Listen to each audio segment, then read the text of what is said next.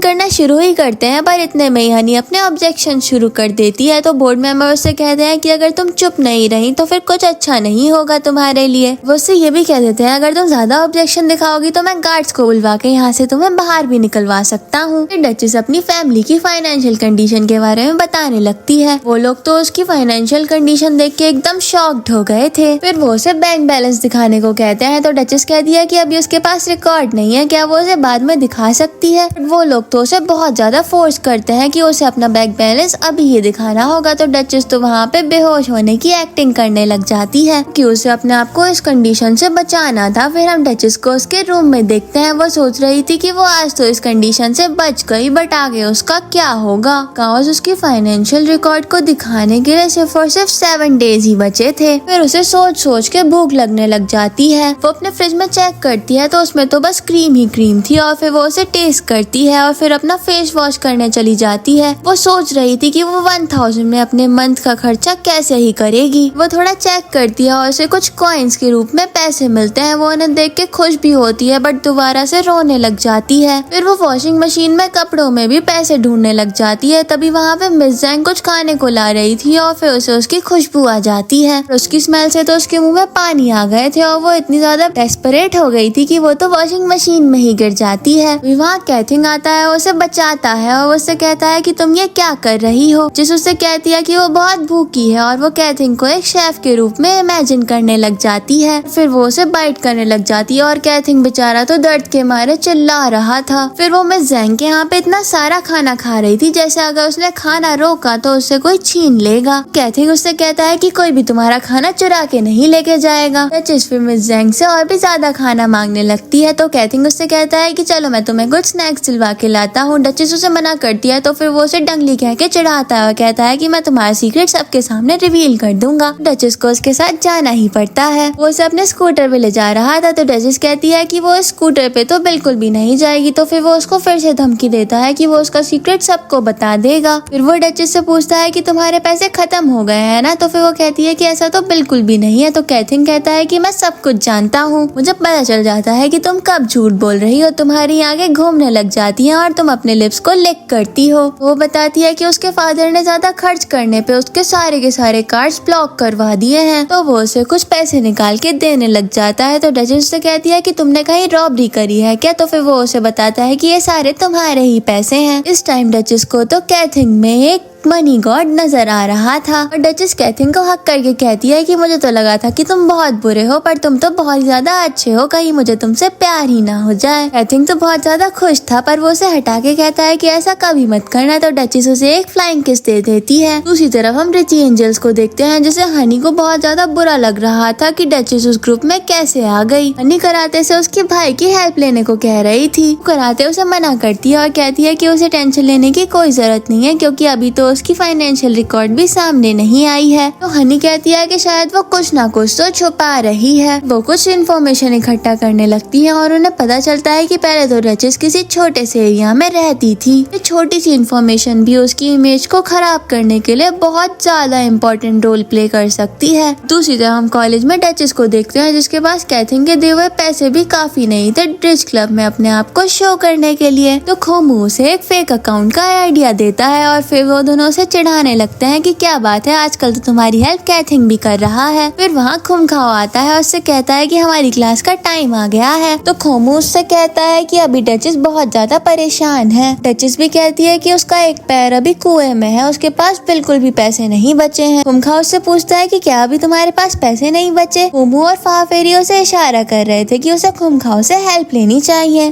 खुमखाओ उन लोगों से कहता है कि तुम ये लोग क्या कर रहे हो। वो लोग उससे कहते हैं कि हम तो बस फेस की एक्सरसाइज कर रहे हैं। तो वे खुमखाओ वहाँ से जाने लगता है। तो डचेस उसे रोक के कहती है कि उसे रिच क्लब के लिए बहुत सारे पैसों की जरूरत है। वो उसके सामने बोले ही जा रही थी और उससे कहती है कि वो उसको पैसे के मामले में चीट नहीं करेगी, इवन वो उसके साथ एक एग्रीमेंट ही बना सकती है। खुमखाओ उससे पूछता है कि तुम्हें कितने पैसे चाहिए, क्या 10 मिलियन इनफ होंगे। फिर वो उससे उसका फोन नंबर मांगता है, कहता है कि इट्स ओके। डचेस इस बात से बहुत ज्यादा खुश हो जाती है। फिर डचेस और उसके फ्रेंड्स शॉपिंग मॉल आए थे और डचेस के पास 10 मिलियन आ जाते हैं जिससे वो बहुत ज्यादा खुश हो गई थी। फिर फाफेरी और खोमू उससे कहते हैं कि हम लोग यहाँ क्यों आए हैं, तुम्हें तो यहाँ खुमखाओ के साथ आना चाहिए। तो डचेस शर्मा के कहती है कि अभी तो हम लोगों के बीच में कुछ भी नहीं है। तो खोमू उसे चिढ़ाते हुए कहता है कि तुम कितना ब्लश कर रही हो। फाफेरी उससे कहती है कि वो पक्का तुम में इंटरेस्टेड है तो फिर तुम्हें उसके लिए रेडी रहना चाहिए। तो डचेस डिसाइड करती है कि वो सब कुछ परचेज कर लेगी। फिर उसे कैथिंग एक कैंप में दिखता है। तो वो उससे कहती है कि वो ये सब कुछ सिर्फ और सिर्फ क्लब के लिए कर रही है और फिर वो उसे सुनाने लग जाती है। वो कहती है कि वो एकदम परफेक्ट है और वो एक रिच लड़की है। वो उसे सुना ही रही थी कि वो दोनों साथ में एक टेंट में गिर जाते हैं।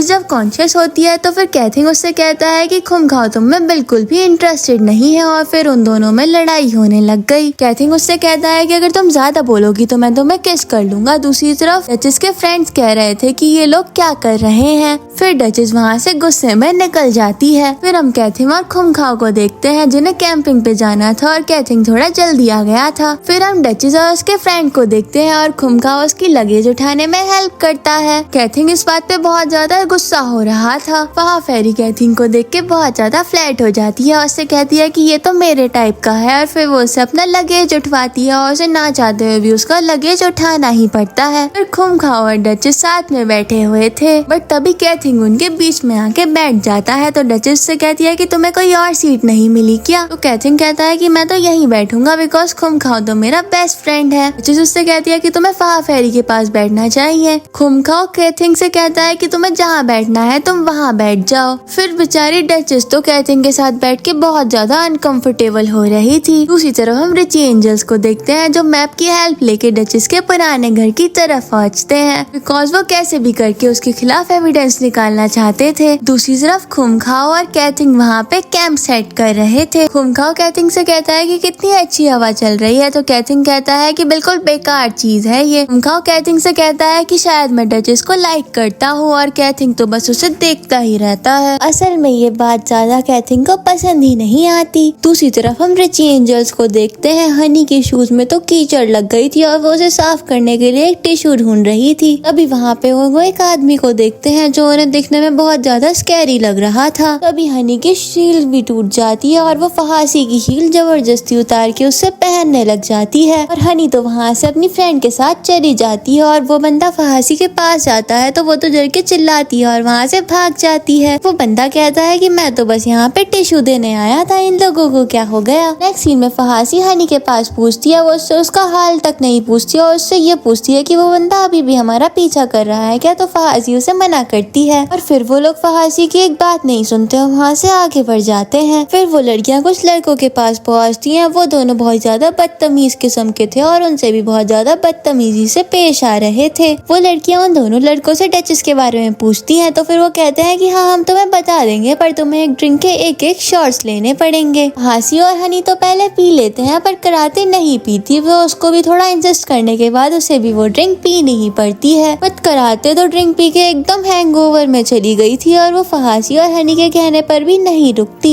फिर उन दोनों लड़कियों की गर्लफ्रेंड की एंट्री होती है। वो लड़कियां हनी और उसकी फ्रेंड से कहती हैं कि तुम लोग हमारे बॉयफ्रेंड के साथ फ्लर्ट कर रही हो तो फिर हनी मना करती है और कहती है कि कराते अभी ड्रंक है। वो लड़कियां कहती हैं कि हम लोग बेस्ट हैं। फिर वो म्यूजिक ऑन करके डांस करने लग जाती है और उनके साथ कराटे भी लग जाती है। लोगों के बीच में हाथापाई होने ही वाली थी पर हनी वहाँ से उन लोगों को ले आती है। दूसरी तरफ हम डचेस को देखते हैं जिसके खाने की पूरी टेबल लग गई थी तो वो कैथिंग को देख के खुमखाओ के बारे में पूछती है बट वो उसे बताता नहीं है और उसे परेशान करने लगता है बट पीछे से खुमखाओ आता है तो डचेस उसके सामने बहुत ज्यादा प्यारे से बिहेव करने लग जाती है और खुमखाओ भी उसे एक फ्लावर्स का बुके ला के देता है जिसे देख के वो भी बहुत ज्यादा खुश हो जाती है। ये खोनू देख के कहता है कि अब हमें एक न्यू टेबल लगाना ही होगा इस न्यू कपल के लिए। कैथिंग तो ये सब देख के बिल्कुल खुश नहीं था और वो वहाँ से चला जाता है। वहाँ फेरी भी वहाँ से टॉयलेट का बहाना करके निकल जाती है। अभी वहाँ एक लड़का एक ड्रिंक लेके आता है। वो सबको ये ड्रिंक ऑफर करता है तो फिर खुमखाओ वो ड्रिंक पी लेता है बट खोनू उसे पीने के लिए मना कर देता है। खोनू डचेस को एक आइडिया देता है कि वो ये ड्रिंक पी के उस खोनू के सामने अपनी फीलिंग्स को कन्फेस करे। दूसरी तरफ कैथिंग को देखने के लिए फहा फेरी वॉशरूम तक पहुँच गई थी बिकॉज वो शावर लेने के लिए आया था। वो उसे देखने की बहुत ज्यादा कोशिश करती है बट उसकी गुड और इविल साइड में फाइट हो रही थी कि उसे ऐसा करना चाहिए कि नहीं करना चाहिए और फहा फेरी सब में बहुत ज्यादा कंफ्यूज हो गई थी। पर तभी वहाँ कैथिंग आता है और उसे कुछ सुनाने लगता है तो फिर वो भी वॉशरूम का बहाना करके वहाँ से चली जाती है। दूसरी तरफ हनी को फहासी बताती है कि क्या तुम्हें कुछ कहना है तो फिर हनी कहती है कि हमें तो सब कुछ पता पहले ही से ही चल गया है। फहासी फिर उसे डचेस की सारी डिटेल्स देती है और हनी कहती है कि अब डचेस तुम्हारा खेल तो खत्म है। दूसरी तरफ कैंपिंग में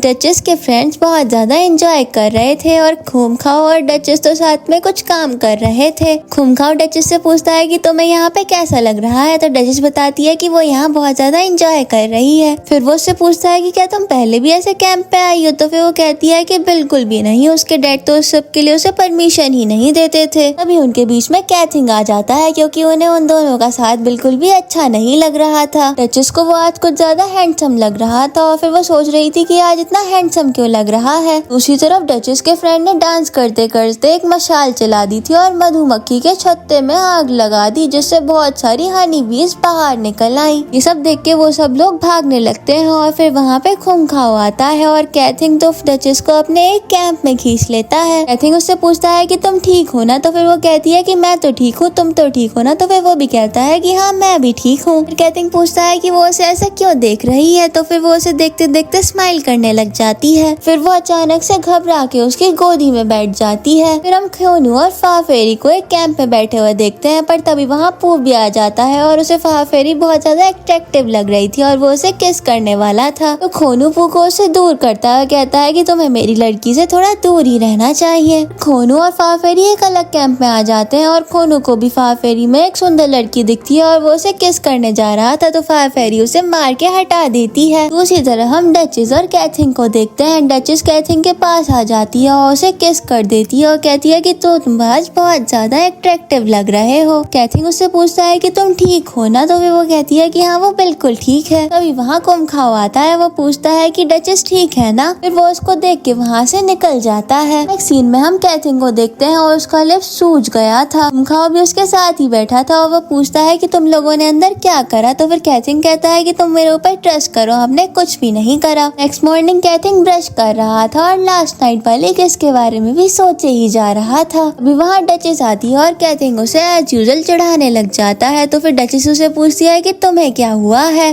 तो कैथिंग कहता है कि कुछ भी नहीं। फिर वो उससे पूछता है कि तुम तो अच्छे से सोई थी ना, तो फिर वो कहती है कि हाँ वो अच्छे से सोई थी। वो कहती है कि उसे तो रात का कुछ याद भी नहीं है। तो कैथिंग कहता है कि तुम्हें याद नहीं कि हम कल रात मधुमक्खियों से भाग कर आए थे। तो डचेस कहती है कि कौन सी बीस के बारे में बात कर रहे हो। तभी उनके बीच में खुमखाओ आता है और कहता है कि तुम्हें कल रात वाले हनी बी वाले इंसिडेंट के बारे में नहीं पता। फिर खुमखाओ कहता है कि शायद वो हर्बल ड्रिंक बहुत ज्यादा इफेक्टिव थी। फिर कैथिंग पूछता है कि तुम किस ड्रिंक के बारे में बात कर रहे हो, तो खुमखाओ उसे सारी की सारी ड्रिंक के बारे में बताता है। तो कैथिंग कहता है कि अच्छा तो तुम उस टाइम ड्रंक थी। तो डचेस इस बात पे हाँ कहती है। तो कैथिंग वहाँ से गुस्से में चला जाता है और इन दोनों को ये बात बहुत ज्यादा अजीब लग रही थी। दूसरी तरफ हम खोनू, फाफेरी और डचेस को देखते हैं। खोनू कहता है कि उस ड्रिंक की वजह से मुझे हैंगओवर हो रहा है और डचेस तुम इतनी ठीक कैसे हो। डचेस कहती है कि उसे तो कुछ भी याद नहीं है, बस इतना ही याद है कि उसे किसी ने खींचा था। वो लोग कहते हैं कि अगर हम लोग नहीं थे तो किसने खींचा था। फिर डचेस की नजर कैथिंग पे पड़ती है और फिर उसे सारी की सारी बातें याद आने लग जाती है। वो सोचती है कि शायद ये एक सपना है। फिर उसकी नजर फिर से कैथिंग पे जाती है और फिर उन दोनों के हाथ टच हो जाते हैं। फिर वो खुमखाओ के पास चली जाती है। ये देख के कैथिंग को बिल्कुल अच्छा नहीं लगता। खुमखाओ डचेस से कहता है कि क्या मैं तुमसे कुछ पूछ सकता हूँ, तो फिर डचेस बात के लिए हाँ करती है। फिर खुमखाओ से पूछता है कि तुम मेरे लिए क्या फीलिंग रखती हो। इतने में ही कैथिंग बीच में आके कहता है तुम लोग इतने धीरे धीरे क्या बात कर रहे हो, और फिर वो उन लोगों के पास पहुंच जाता है और डचेस भी उससे कह देती है कि वो उसे लाइक करती है और फिर खुमखाओ उसे हक कर लेता है। ये सुन के कैथिंग की तो हालत खराब हो जाती है और फिर खुमखाओ डचेस से पूछता है कि क्या वो उसे सच्ची में लाइक करती है, और वो इस बात पे एग्री करती है और फिर खुमखाओ उसे किस करने वाला था, बट कैथिंग उससे पहले ही वहाँ से चला जाता है। फिर डचेस कार में बहुत ज्यादा अपसेट होके बैठी थी और वो कैथिंग को देख रही थी, पर वो तो उसको देखता तक नहीं। फिर वहाँ खुमखाओ आ जाता है, उससे पूछता है कि क्या हुआ, शायद तुम उस फाइनेंशियल रिकॉर्ड के बारे में वरिड हो। तो फिर वो भी इस बात के लिए एग्री करती है। वो उसका हाथ होल्ड करता है और कहता है कि कोई बात नहीं, मैं तुम्हारी हेल्प करूंगा। इस बार कैथिंग जब उनके पास पहुंचता है तो फिर उन्हें देख के उनके पास नहीं बैठता, बल्कि वो पीछे वाली सीट पे जाके बैठ जाता है। खुमखाओ उससे कहता है कि तुम यहाँ क्यों बैठे हो, यहाँ पे तो बहुत सारी जगह है, तुम कहीं पे भी जाके बैठ सकते हो। फिर डचेस को कैथिंग की दी हुई कैरी बैग दिखती है और उसे उसके साथ की मेमोरीज याद आने लग जाती है। फिर डचेस रिच क्लब में आने के लिए स्कूल में अपनी प्रेजेंटेशन देख रही थी और उसके सभी फ्रेंड्स फोन पे ये सब कुछ लाइव देख रहे थे। वह 10 मिलियन होने की वजह से वो रिच क्लब की मेंबर भी बन गई थी, पर तभी वहाँ पे हनी आके डचेस के बैकग्राउंड के बारे में सब कुछ बताने लग जाती है। वो बताती है कि वो पहले बहुत ज्यादा वीक फाइनेंशियल हालत वाली फैमिली से बिलोंग करती थी, बट एक दिन उसकी फैमिली की लॉटरी लग गई और ये लोग एकदम से अमीर बन गए और फिर डचेस ने अपना नाम भी बदल लिया। वहाँ बैठी जज डचेस को सुनाने लग जाती है और वो लोग डचेस को वहाँ से निकालने की कोशिश करते हैं, पर तभी वहाँ पे कैथिंग आ जाता है, कहता है कि ये सब ड्रामा बंद करो, ये सब तो बिल्कुल पागलपन लगता है, और फिर वो उन सबको सुनाने लग जाता है। वो डचेस को बाहर लेके आता है। डचेस तो बहुत ज्यादा रो रही थी, तो वो उससे कहता है कि इन सब बकवास चीजों में तुम्हें अपना टाइम वेस्ट नहीं करना चाहिए। चाहिए। डचेस कहती है कि ये उसका ड्रीम था, पर अब ये उसके लिए हमेशा के लिए एक ड्रीम ही बन के रह जाएगा। वो उससे कहती है कि तुम्हारे अलावा तो इस चीज के बारे में किसी को पता भी नहीं था। तो फिर कैथिंग कहता है कि तुम्हें क्या लगता है कि ये मैंने करा है। तभी वहाँ कराटे आती है और उसे धमकी देती है कि वो अपने डैड से कंप्लेन करके उसकी पिटाई करवा देगी। तो फिर वो उससे कहती है कि तुम्हें जितना बोलना है तुम बोल सकते हो। डचेस कहती है कि तुम कराटे के भाई हो, मुझे तो पता ही नहीं था इस सब के बारे में। कैथिंग कहता है कि तुमने कभी पूछा नहीं तो मैंने बताया भी नहीं, और मैं इस क्लब वगैरह की चीजों से कभी भी प्राउड फील नहीं करता। डचेस कहती है कि तुम्हें पता है ये मेरे लिए कितना इम्पोर्टेंट है। तो फिर कैथिंग कहता है तो फिर क्या। कैथिंग कहता है कि तुम इस स्टूपिड से क्लब में जाना ही क्यों चाहती हो। तो फिर डचेस कहती है कि तुम कभी गरीब नहीं थे ना, तो फिर तुम्हें सबके स्ट्रगल के बारे में भी नहीं पता है। फिर हम पास का सीन देखते हैं। डचेस एक बर्थडे पार्टी में थी और उन्होंने उन बच्चों का खाना छोटा हुआ जो था वही खाया था। इस वजह से उन बच्चों के पेरेंट्स ने कह दिया था कि तुम्हें डचेस से बात ही नहीं करनी है। फिर डचेस जाने लगती है तो कैथिंग उससे पूछता है कि तुम कहाँ जा रही हो। तो फिर वो कहती है कि तुमने बिल्कुल सही करा, अमीर लोग बिल्कुल भी अच्छे नहीं होते। फिर डचेस अपने रूम में आ जाती है और बहुत ज्यादा रोती है। दूसरी तरफ हम कैथिंग को देखते हैं जिसके डैड को पता चल गया था कि उसने आज क्लब में क्या करा है। वो उससे गुस्से में कहते हैं कि तुम्हें थोड़ा सोच के कुछ भी काम करना चाहिए। अगर तुम्हें खुद की चिंता नहीं है तो एटलीस्ट हमारे फैमिली बैकग्राउंड के बारे में तो सोच ही लेते। थिंक अपने फादर के साथ बहुत ज्यादा बदतमीजी से पेश आता है और वो उनसे सारे के सारे रिलेशन तोड़ के वहाँ से चला जाता है। कैथिंग अपनी परेशानी की वजह से स्काई के घर उसके घर सोने के लिए आता है। स्काई उससे कहता है कि कोई बात नहीं, पर तुम्हारे घर पे कोई प्रॉब्लम हुई है क्या। तो कैथिंग कहता है कि तुम्हें कैसे पता। तो फिर स्काई बताता है कि तुम तो एक खुली किताब की तरह हो, पर तुम आज कुछ अलग लग रहे हो। स्काई कहता है कि चलो मैं गैस करता हूँ, शायद तुम्हारा दिल टूटा है। तो फिर कैथिंग कहता है कि एग्जैक्टली ऐसा तो नहीं है। फिर स्काई बताता है कि मैं एक लड़की को लाइक करता हूँ, बट मेरा कजन भी उसी लड़की को लाइक करता है। तो फिर कैथिंग कहता है कि तो तुम अपने कजन से कह दो कि उस लड़की से दूर हो जाए। तो फिर कैथिंग कहता है कि शायद उसको भी उसके लिए फीलिंग्स हैं। स्काई उससे कहता है कि तो फिर तुम्हें कन्फेस कर देना चाहिए। फिर कैथिंग कहता है कि शायद उस लड़की को भी उस लड़के के लिए फीलिंग्स हैं। तो फिर स्काई उसे एनकरेज करता है कि तुम्हें भी कन्फेस करना ही चाहिए। दूसरी तरफ डचेस को मैसेज आता है क्लब से कि अब तुम ज्यादा पैसे बर्बाद मत करना डंगलिंग। फिर वो अपने वार्डरोब को देखती है जहाँ उसे खूंखाओ की ब्लेजर दिखती है। वो खूंखाओ को मैसेज करती है कि उसने उसे पैसे दिए उसके लिए थैंक यू, और उसे सॉरी भी बोलती है कि उसने उसे अपनी रियलिटी नहीं बताई थी। दूसरी तरफ मिस जैंग स्काई और कैथिंग को साथ में सोते हुए देख के उनके ऊपर भड़कने लगती है, पर कैथिंग उन्हें सब कुछ समझा देता है। वहाँ डचेस पहुँचती है और वो मिस जैंग को रेंट के पैसे देने आई थी क्योंकि वो अब घर छोड़ रही है।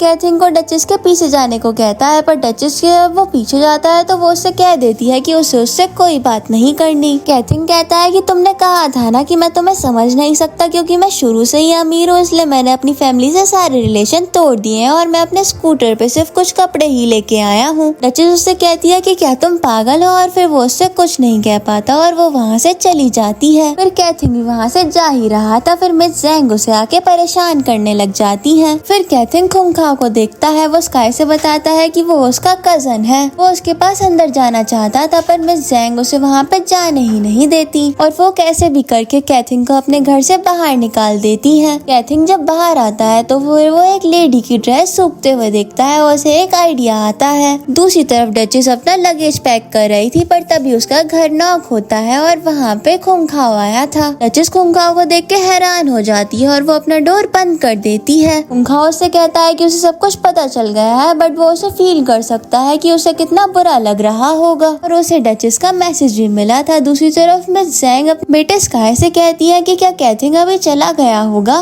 तो फिर स्काई कहता है कि हाँ वो चला ही गया होगा, वो अंदर ऐसे तो नहीं ही जा सकता। फिर स्काई की नजर उस ड्रेस पे पड़ती है जो कि मूव हो रही थी और उसे समझ आ जाता है कि ये काम तो कैथिंग का ही है। वो ये देख के चिल्ला पड़ता है, पर वो कैसे भी करके मिस जैंग को उस बात से भटकाता है और कैसे भी करके कैथिंग भी उस ड्रेस को निकाल ही लेता है। उसी तरफ डचेस अपना डोर ओपन करके कहती है कि प्लीज तुम मुझसे नफरत मत करना। तो खूंखाओ उसे देख के कहता है कि मुझे पता है कि तुम डंगलिंग हो जो मुझे सोया मिल्क दिया करती थी और मैं तुमसे हिट कैसे ही कर सकता हूँ। और डचेस तो उसकी बात सुन के रोने लग जाती है। दूसरी तरफ स्काई की हरकतों से मिस जैंग को पता चल जाता है कि वहाँ पे एक लड़की है जिसने असल में मिस जैंग की ही ड्रेस पहन रखी थी, बट असल में तो वो कैथिंग ही था। डोर के सामने नोंग आती है और वो कैथिंग को देख के डोर ओपन कर ही नहीं रही थी, तो फिर वो नोंग को हटा देता है और स्काई डोर ओपन करता है और कैसे तो करके कैथिंग वहाँ से निकल जाता है और मिस जैंग भी उसका पीछा पीछा करती हैं। वो लोग ऊपर पहुंचते हैं और मिस ज़ैंग, स्काई और कैथिंग डचेस और खुंखाओ को हक करते हुए देखते हैं। तो फिर कैथिंग कहता है कि ये भी तो लड़का ही है। कहता है कि मैंने कहा था ना कि ऊपर एक लड़का है। नेक्स्ट सीन में हम खुंखाओ और कैथिंग को साथ बैठा हुआ देखते हैं। खुंखाओ उसके साथ पिक्चर्स क्लिक कर रहा था। खुंखाओ कैथिंग से कहता है कि जरा तुम मुझे फिंगर्स वाला पोज तो दो। तो फिर कैथिंग तो उसे अपनी मिडल फिंगर वाला पोज देने लग जाता है। फिर कैथिंग उससे पूछता है कि क्या तुमने डचेस के सामने कन्फेस कर दिया। तो फिर खुंखाओ कहता है कि वो तो बस उसकी हेल्प करने पहुंचा था। कैथिंग कहता है कि मैंने तो तुम्हें कैंप में भी देखा था, मुझे तो लगा था तुमने तभी उसको कन्फेस कर दिया। तो खुंखाओ कहता है कि क्या तुम जेलस हो। तो फिर कैथिंग कहता है कि नहीं। तो फिर खुंखाओ कहता है कि तुमने जो टेंट में करा था। फिर हम पास का सीन देखते हैं। खुंखाओ और डचेस ने किस नहीं करी थी क्योंकि खुंखाओ उससे कह देता है कि तुम मुझे अपनी इतना क्लोज नहीं लग रही। और फिर उसने उससे पूछा भी था कि क्या तुम मुझे लाइक करती भी हो या फिर किसी और को। कैथिंग ये देख के कहता है कि अच्छा वो तुम्हें पसंद नहीं करती तो फिर वो किसको पसंद करती है। फिर खुंखाओ कहता है कि मैं उसे पसंद नहीं पर मैं उसको लाइक करता हूँ। खुंखाओ हंसते हुए कहता है कि मैं तो मजाक कर रहा था, असल में तो मैं तुम्हें टेस्ट कर रहा हूँ। तो कैथिंग कहता है कि तुम मुझे टेस्ट कर रहे हो। फिर हम पास्ट में देखते हैं जब बचपन में डंगलिंग अपना सोया मिल्क देती थी तो वो असल में खुंखाओ को नहीं, असल में कैथिंग को मिलता था। कैथिंग खुंखाओ से कहता है तो तुम मुझे टेस्ट कर रहे हो। तो फिर खुंखाओ इस बात पे हंसने लग जाता है। हम डचेस को खोनू और फाफेरी के साथ देखते हैं। वो उन्हें रोते हुए कहती है कि थैंक यू, तुम लोगों ने मुझे छोड़ा नहीं। वो लोग कहते हैं कि कोई बात नहीं, अगर तुम डंगलिंग हो या फिर डचेस कोई भी हो, हम तुम्हारा साथ कभी भी नहीं छोड़ेंगे। वो कहते हैं कि सबसे इम्पोर्टेंट बात तो ये है कि तुम हमारी दोस्त हो। फिर डचेस को खाकिंग के साथ वाली एक बात याद आती है। फिर फाफेरी और खोनू उससे कहते हैं कि उनके पास हनी की एक सीक्रेट वीडियो है जिससे वो लोग उसे एक्सपोज भी कर सकते हैं। नेक्स्ट सीन में वो लोग हनी को उसकी एम्बैरेसिंग वीडियो दिखाते हैं जिसे देख के वो बहुत ज्यादा घबरा जाती है। फाफेरी और खोनू उसका मजाक बना रहे थे पर डचेस उन्हें ये करने को मना करती है। उससे कहती है कि वो हनी के साथ कुछ भी नहीं करने वाली तो फिर वो इस वीडियो को डिलीट कर दे।